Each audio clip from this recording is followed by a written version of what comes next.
This is the news on top of the hour. Live from our studio in Georgetown. Kaieteur Radio, 99.1 FM.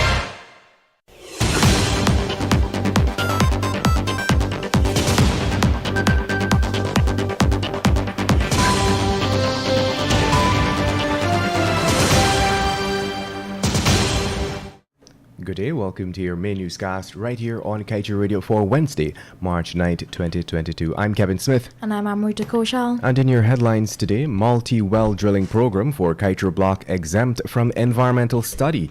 EPA gives citizens 30 days to send objections. Guyana moves one step closer to end border controversy case with Venezuela and submits memo of merits to ICJ.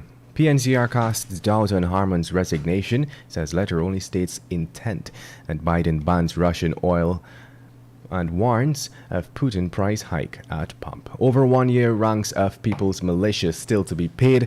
Amazon rainforest reaching tipping point, researchers say, and Parliament to rent tents, chairs and tables for upcoming citizens. Get the full details of these and more after the break.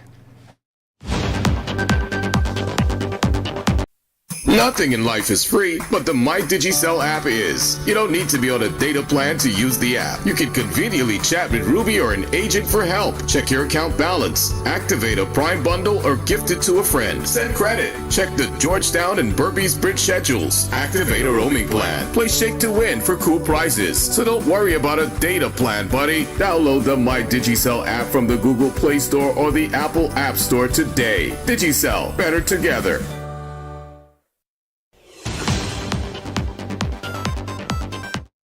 And now for the news in detail.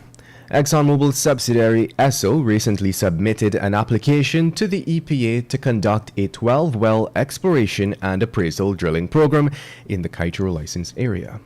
This exercise, once approved, would start in 2022 or 2023 and conclude by the first quarter of 2027.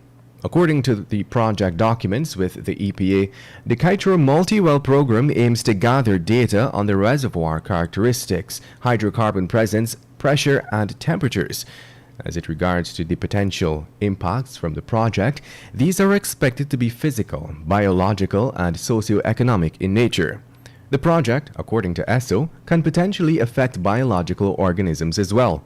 Additionally, the project is not expected to directly cause negative changes to the coastal population demographic. The EPA said project impacts have been deemed negligible to low, short-term and localized. As such, an environmental impact assessment is not required. Be that as it may, the EPA said an environmental management plan is required to outline the measures to be implemented to mitigate the impacts associated with the project. And in other stories, we now tell you, Guyana has submitted to the International Court of Justice in The Hague, Netherlands, its memorial on the merits of its case against Venezuela. The submission takes the court one step closer to ruling on the matter. The submission is as required by the court following its decision of 18th of December 2020 to hear the case. The decision was a confirmation of its jurisdiction to decide the merits of Guyana's border claims. The court case stems from the dispute between Guyana and Venezuela over the ownership of the Essequibo region. And coming out of Washington, President Joe Biden announced Tuesday the U.S. will ban all Russian oil imports, toughening the toll on Russia's economy in retaliation for its invasion of Ukraine. But he acknowledged it will bring costs to Americans, particularly at the gas pump. The action follows pleas by Ukrainian President Volodymyr Zelensky to U.S. and Western officials to cut off the imports, which had been a glaring omission in the massive sanctions put in place on Russia over the invasion. Energy exports have kept a steady stream of cash flowing to Russia despite otherwise severe restrictions on its financial sector. Biden said the U.S. was acting in close consultation with European allies, who are more dependent on Russian energy supplies and who he acknowledged may not be able to join in immediately. And moving on, the PNCR is unsure of the resignation of party member Mr. Joseph Harman, as the letter to the National Assembly only signaled his intent to resign. This is according to the chairman of the PNCR, Sherwin Holder, who during a media briefing yesterday also noted that a long list of candidates is also waiting to take Harmon's place should his resignation take effect on March 15, 2022, as signaled in his letter. He added that the party has not yet commenced shortlisting the names of persons who have so far signaled their interest in filling the void Harmon's departure will create. He was keen to note that the leader of the party, Aubrey Norton, is also poised to take up his position in the National Assembly as a vacancy was created with the resignation of former Education Minister Dr. Nicolette Henry. And moving on. Despite numerous inquiries and complaints made by the ranks of the Guyana People's Militia into the payment of an agreed salary, many have still remained unpaid for the year. The GPM, which is part of the GDF, has been providing assistance for the Ministry of Health's ongoing COVID-19 vaccination drive since March of 2021. According to ranks, at the time of their recruitment, an agreement was signed, which stated that they will be paid their salaries on a monthly basis.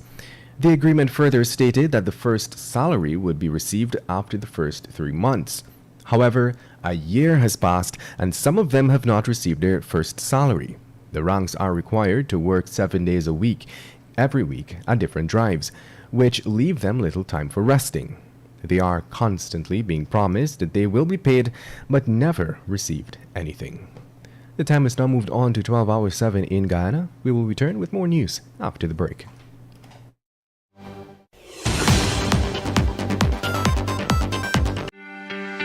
This is GHK Lal inviting you to join me weekdays from Monday to Friday on the National Outlook for commentary on a range of issues. Immediately after the 12 noon and 7 p.m. newscasts on Kaieteur Radio at 99.1 FM and 99.5 FM. Looking forward to you sharing in the conversation.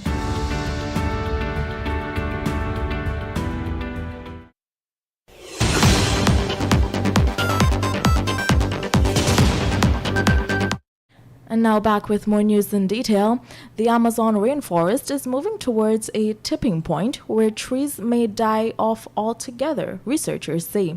A study suggests the world's largest rainforest is losing its ability to bounce back from damage caused by droughts, fires, and deforestation. Large swathes could become sparsely forested savanna, which is much less efficient than tropical forest at sucking carbon dioxide from the air. The giant forest traps carbon that would otherwise add to global warming.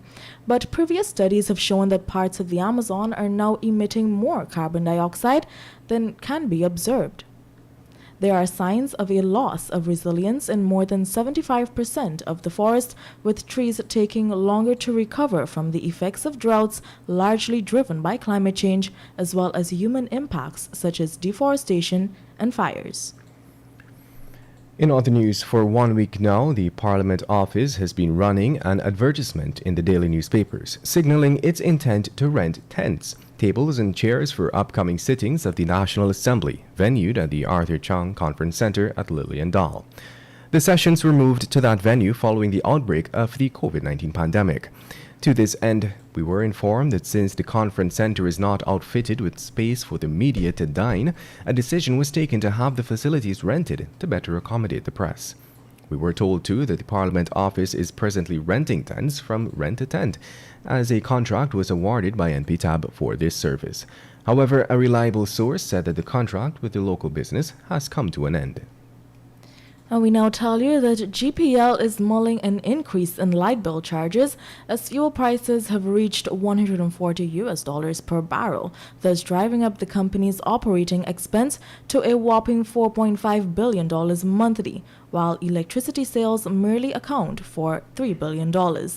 According to CEO for the electricity company, Mr. Bharat Dindayal, while this increase is not presently being reflected on customers' bills, it may very well be an option if the electricity consumption is not reduced. In a statement on Tuesday, GPL said that the events unfolding in Europe, particularly due to the Russian invasion of Ukraine, has impacted fuel costs, which are likely to further increase. It added that this development means that GPL has to utilize every dollar it collects to meet its operating expenditure, and the financially challenging position cannot be sustained at current fuel prices. And moving on Monday night, 3 men lost their lives after a Spacio motor car veered off the road and plowed into them as they stood in front of a bar at D. Willem, West Coast Demerara. The victims have been identified as 2 fishermen, 46-year-old Kiran Ramprasad of Zeeburg, 44-year-old Ayube Mohammed of Metamir Zorg, and a pedestrian, Carlito Kisoon Gobinlal of D. Willem. Several other persons, along with the driver of the motor car, were also severely injured. Now, according to investigators, the car driven by an 18-year-old man, David Aaron, was reportedly involved in a drag race with another vehicle. Aaron reportedly lost control of the car, which sped off the road, crashing into an SUV, which was parked in front of the bar and the victims. It appeared as though the victims did not have a chance to save themselves. A few vehicles sped by and suddenly a bright light plowed into the SUV and a group of people who appeared to be sitting just behind it. Moving on, dozens of rice farmers on Tuesday protested a decision by rice millers to reduce the price of paddy per ton, a change they said is unacceptable at this time given the high cost of production for the paddy. The rice farmers, in an effort to register their displeasure, converged at Lesbeholden, Johanna and Mibikuri, Blackbush Polder with their placards and used their vehicles and agriculture machinery to block the road, thus preventing the free flow of traffic for hours. The price of paddy paid by millers per tonnage was dropped from $70,000 to $65,000, but rice farmers are saying that the cost of production for paddy is extremely high, and as such a compromise cannot be met at this time to accept $65,000.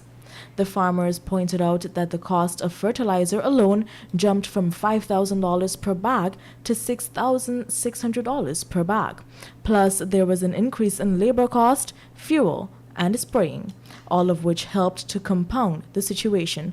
According to them, in the end, they will lose more if they have to sell at the price the millers have set. And we now move on to your COVID-19 update. With no COVID-19 fatality reported in almost a week, the Ministry of Health on Tuesday stated that 4 patients are in the COVID-19 ICU receiving treatment. Further, it recorded 14 new cases, bringing the total number of confirmed cases in the country to 63,076. 26 persons are in institutional isolation, 211 in home isolation, and 4 in institutional quarantine. To date, a total of 61,612 persons have recovered from the virus. And on that note, we wrap things up with the page 7 as usual, dedicated to being blunt. Guyana needs more than a few isolated protest actions to see positive changes manifest. If we are to survive some of the bad decisions which some of our leaders have made, we need people of every class, color, and creed to protest. It is time that we demand that our leaders rethink their flawed approach to governing this land. And with that, we've come to the end of today's News at Noon. I'm Kevin Smith. And I'm Amrita Koshal. Thank you for listening.